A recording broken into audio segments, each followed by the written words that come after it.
Cults are everywhere, and if you are not careful, yes, you can fall for one too. In this video, I'm going to show you 3 ways to easily identify a cult, and what you can do if you are approached by a cult member in your daily activities. But first, how can we tell if a particular group is actually a destructive cult? Combating cult control helps us answer this question. Organizations that practice mind control have very specific characteristics that undermine individual choice and liberty. These involve leadership, doctrine, and membership. So let's start with leadership.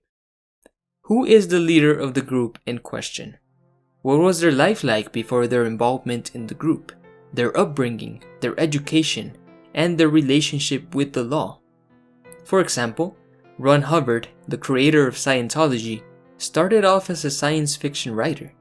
Despite his claims of creating an auditing system called Dianetics, which would turn actual psychiatry irrelevant, Hubbard never actually graduated college. He only received an honorary doctorate degree in philosophy from Sequoia University, an unaccredited degree mill. Looking at the life story of L. Ron Hubbard raises some huge red flags for the group he created, Scientology. And we can apply this technique to all groups. Cult leaders usually make exaggerated biographical claims. Keep an eye out for that. Unbiased, thorough research is essential. Keep in mind, not all cult leaders start a group because they want to be wealthy. Some simply enjoy the attention and the feeling of power that comes with the position. For example, Reverend Jim Jones, orchestrator of the infamous People's Temples massacre, started as an ordained minister, highly regarded by his community. Jones had a long history of helping the poor, but somewhere along the way, Jones' mind became more and more deranged. Power is addictive. Steve Hassan lists 3 things that make cult leaders especially dangerous: their psychological instability, that they actually believe their own propaganda, and that they surround themselves with fellow cult members who will always agree with them, creating a nauseating echo chamber. The thing is, most cult leaders genuinely believe they have been chosen by God, and they will do anything to defend this belief, no matter how many people they hurt along the way. Another useful thing you must investigate is the criminal history of the leader. Has the group leader ever been arrested? If so, what were the charges? Joseph Smith, the founder of the Mormon Church, was a convicted fraud years before starting his church. Ronald Hubbard had convictions for check fraud, leaving a baby unattended in a parked vehicle, and pretending to be a medical doctor. With the internet, it's easier than ever to investigate prominent figures. Just type their names on Google and then type the word crime or scandal. Google never forgets. Although not all cult leaders have a questionable backgrounds, investigating is an essential part of identifying high control groups. Also, ask yourself, how is this group organized? Is power concentrated on top, like a pyramid? Or is there a system of checks and balances to keep people accountable? Not all cults have a single person on top. Some cults have a board of directors who act as one body. But if the guys on top have complete authority over those below them, this might be an indication you're looking at a cult. The second thing you want to look out for is the doctrine. And by doctrine, we don't mean to judge a group's beliefs based on whether we agree with them or not. Outside groups might believe things which we might consider heretical or silly, but this doesn't mean they're a cult. What we want to focus on is groups with oversimplistic, black and white ideologies. These groups categorize everything under 2 camps, good or bad, us versus them. The worldview of a member of the Moonies was very us versus them. We are the chosen, we are the elite, we're gonna take over the world, only Korean will be spoken, all other religions will be abolished. Something which is absolutely key is honesty and transparency. Any group's beliefs should be freely disclosed and publicly available before an individual is pressured to join the group. Ask yourself, does this group have a separate outsider and insider doctrine?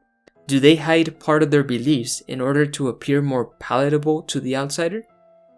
Let's use Scientology once again as an example. Scientologists have their own doctrine which is disclosed to the general public, but they also have doctrines and special knowledge which is only available to high-level recruits who spend thousands of dollars on special courses.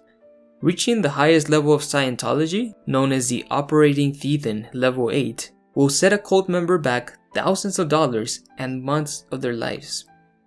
The example doesn't have to be this extreme, however.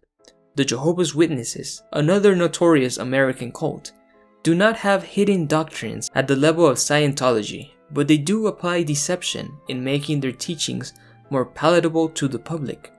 If you go to the frequently asked questions section of their website, jw.org, you'll find the question, "Do you shun those who used to belong to your religion?"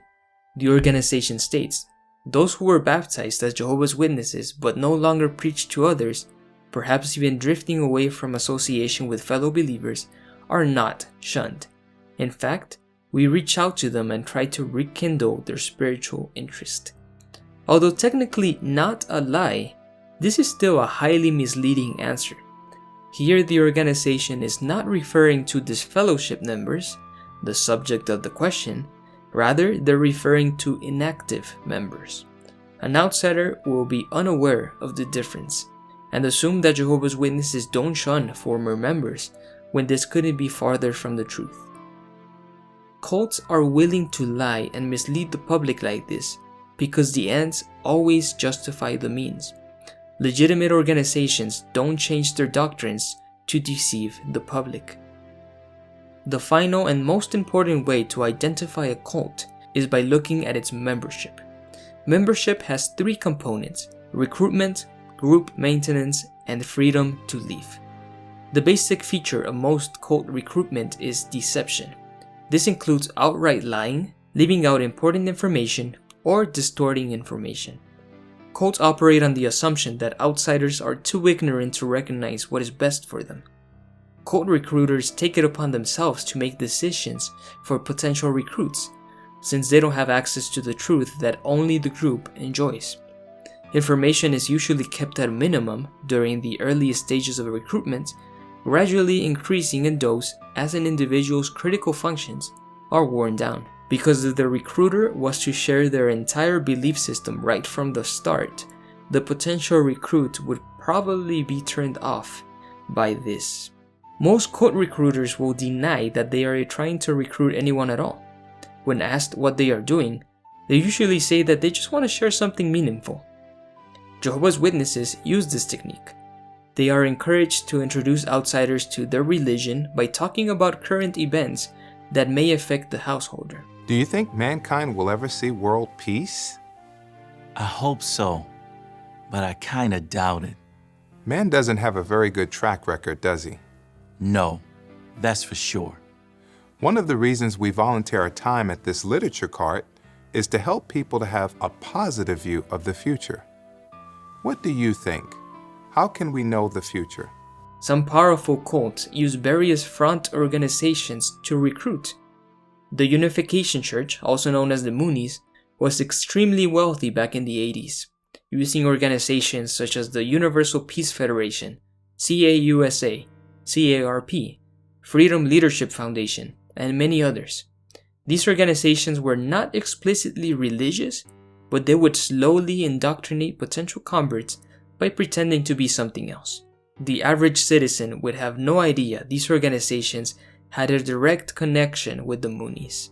When and why did you join? So I was 19, I was gonna graduate, I was gonna be a poetry writer, but my girlfriend dumped me and I was lonely. 3 women flirted with me, and I remember asking at one point, "Are you part of some religious group?" And they said, "Oh no, not at all." And they invited me over for dinner and they're like, "Hey, we're going away for the weekend, it's gonna be so cool, you need to come." And I was very naive and trusting, and everyone was smiling and sincere and warm, and I was just like not getting that this was a cult, this is how they operate. A recruiter aims to extract as much information as possible from a potential recruit. They hone in on their weaknesses and opening to introduce the doctrine. Maybe the target has experienced a recent tragedy or divorce, or is a newcomer to the community. The recruiter will try to make the target comfortable so they can disclose their life story to them. On the other hand, the recruiter discloses as little information as possible about their personal lives or about the cult. Information only flows one way. A vulnerable person might get the impression that they just made a new friend. But in reality, friendships take time to develop after slowly sharing and receiving personal information with your friend. Once the potential recruit has been drawn into a feeling of friendship, he is invited by the member to a cult function. It could be a church meeting or a sales seminar, depending on the type of cult we're dealing with. The recruit will not be encouraged to embark on a mindful analysis of the invitation. Once he is in the cult function, he will be hit with a great deal of pressure, both overt and subtle, to make a commitment as soon as possible. Once the recruit has been drawn into a commitment, the real indoctrination can begin. Cults will recruit new members through the use of mind control techniques. For mind control to be effective, a cult has to gain as much control as possible over the experience of the new recruit. The recruit will be broken down and given a new identity. This doesn't always mean that they will be given a new name or a new place to live. Rather, their personality will change drastically. His clothing, his speech patterns, behaviors, even their sense of humor. Previous interests and goals might be abandoned because they are no longer important. This drastic personality change will be noticed by the recruit's immediate family, much to their dismay. But Mum, listen. No, Jade. You listen. Isn't this just another of your phases? It's time to move on, love. The holidays are our time. It's all I get from you. Promise me you'll be here. Promise.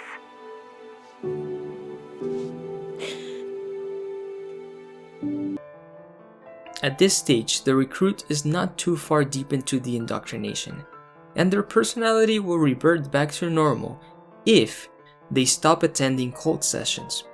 But this is not usually the case. Recruiters will not let a new recruit off the hook so easily, and will only increase the pressure as time goes on. And this drastic personality change is the most telltale sign of a destructive cult. Close family might say, "Now my son or daughter is a completely different person. We don't even know them anymore." This personality change usually develops quickly, but it takes months for it to become a fixed feature of the recruits. Remember, not all cults work the same way. Not all cults invite their members to abandon all their belongings and move to a retreat. In fact, most modern cults will avoid these obvious signs of mind control, instead urging their members to quietly dedicate their time and resources to the group without drawing too much attention. The maintenance of membership is achieved by the undermining of a recruit's relationship with family and friends. New recruits are pressured to view their loved ones not as independent thinking people, but as potential recruits. A recruit's family will only stop being a threat to the cult once they are indoctrinated themselves. If a family member declares they will never join the group, recruits are usually told to stop wasting their time with them. And if a family member becomes clearly opposed to the group, the recruit is told to stop associating with them.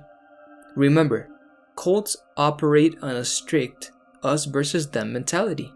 Everyone either agrees with you and is a potential convert, or they are the enemy. There is no in between.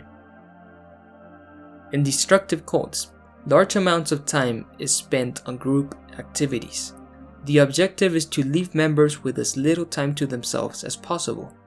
Most of their free time is spent reading cult material and associating with fellow cult members. Recruits are also forced to become completely dependent on the group. When questioned, a recruit will try to argue they are autonomous, But look beyond the surface, and you will start to notice that the member cannot take any major decisions before first consulting the group. In some cases, they can't even take minor decisions. Cult members will usually seek permission for things which outsiders usually take for granted, such as attending a wedding or a funeral. Their sense of autonomy has been worn down to the bone. More extreme cults will regulate a member's entire array of relationships, including who they're allowed to date and marry, who they should be friends with, and even what sex positions are acceptable. There is no aspect of life too private for a cult to control. The final criterion we'll analyze is a member's freedom to leave.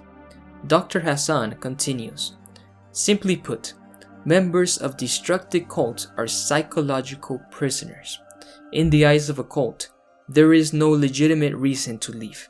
Especially destructive cults will even hunt down former members, either attacking them physically, blackmailing them, or hitting them with lawsuits. Stephen Bryant, a former member of the Hare Krishnas, was shot in the head, allegedly at the instruction of one of the organization's leaders. Scientology is notorious for legally harassing their former members, at times bringing them to financial ruin through a myriad lawsuits. Healthy organizations do not coerce their members to stay in the group, and they do not persecute former members. This is a clear sign you are dealing with a destructive cult. Again, I cannot stress this enough. Cults come in all shapes and sizes. Some cults are more destructive than others. Even within the same group, pressure on the members might differ depending on your geographical location. Dr. Hassan, recalling his involvement with the Moonies, mentions that members in the East Coast, close to New York, were treated much more harshly than members in the West Coast. Cults are not monoliths. But no matter what group you are dealing with, all cults have these three things in common. Look for these red flags while you're doing your research, and you will be able to identify any potential cult that comes your way. But what if you are approached on the street by a potential recruiter and you want to find out if they belong to a questionable organization? Well, there are some questions you can ask them that will, in most cases, tell you right away that you are dealing with a destructive cult. All cults use deception to recruit people, but not all cult recruiters realize they are lying to potential recruits. Remember, you can always walk away. You have no obligation to speak with a recruiter. But if you do stick around to talk, use these questions to get to the truth of the matter. How long have you been involved with this group? Are you trying to recruit me into any type of organization? When asked directly if they're trying to recruit you, most experienced members will deny it. Instead, they will say something like, "No, we simply wanted to share some important information with you. What you decide to do with it is totally up to you." Keep this answer in mind, because if you are in fact dealing with a cult here, it will become obvious later on in the conversation that you are being recruited. When this becomes apparent, call out the cult leader on their dishonesty and walk away. Next question. Who is the top leader or leaders? Tell me about their background and qualifications. Do they have a criminal record? Since cults focus on you making a commitment before disclosing important information, the cult recruiter might not himself know the background of the leaders. If that is the case, you can ask them, how could you have gotten involved with such a group before checking this out first? This might make the recruiter stop and think. Next question. What does your group believe in? Ask the recruiter for a summarized version of their beliefs. Some members might be hesitant to disclose this information with you because they want you to join them in their meeting place first, so they can influence you more easily in their own environment. Remember, any legitimate organization will be able to summarize its central beliefs. They have nothing to hide. If you receive an answer from the recruiter and later you find out that this description was a front, a misrepresentation of their actual beliefs, call them out and walk away. They might try to justify their deception by saying something like, oh, I had to lie to you because you have been brainwashed by the media and you wouldn't have been able to handle the truth. Do not accept this ends justifies the means rhetoric. Call them out and walk away. Next question. How do you feel about former members of your group? This is one of the most important questions you can make. Legitimate organizations would never discourage contact with former members, but cults do the opposite. They instill fear of apostates upon their current members and don't allow anyone a dignified exit. Ask the recruiter if they would be willing to talk to former members. If their answer is no, or they seem clearly uncomfortable with the proposition, walk away.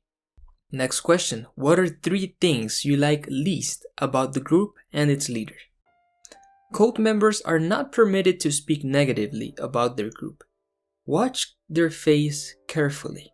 If they are thrown off by your question and assert they find nothing negative about the group, walk away. You are most likely dealing with a cult. Final question. Did you take the time to talk with former members and read critical literature about the group before you joined in order to make up your own mind? Is this something you would be willing to do now? The recruiter might call your bluff and say, yes, I did talk to former members before joining. If you are dealing with a destructive cult, this recruiter probably just lied to you. But if the recruiter agrees to investigate further with you, then you have done them a favor. They're probably now on their way out. Now, if you ask these questions and feel comfortable with the responses and think you are dealing with a legitimate group and you are still curious, there are a few extra steps you can take just to be safe. Before agreeing to attend any program, ask other members of the group the same questions and see if they give you consistent answers. And also make extensive research online. Now, if you agree to join a group meeting, don't go alone. Take a friend with you, preferably someone with an assertive personality. That way you can assess the group between yourselves. Once you're in the venue, do not, I repeat, do not become separated from your friend. Some cults will use the divide and conquer technique and try to separate you two. If you are pressured to become separated from your friend, walk away immediately. Now, if you have gotten this deep into the group without seeing any red flags, do not lower your guard just yet. If you find yourself in an indoctrination session, all of a sudden, stand up and announce in a loud voice, I don't like being manipulated and controlled. You will be escorted out quickly. And who knows, maybe some members will gain the courage to walk out as well. Please, please, do not be overconfident. Do not think you are too strong or too smart to be manipulated into a cult. Many people, including the author of this book, fell into cults because they were overconfident. Under the right circumstances and pressures, even the smartest person on the earth can be indoctrinated by a destructive cult. But if you keep these guidelines in your head, you will not fall too easily into any high control group. The power is now in your hands.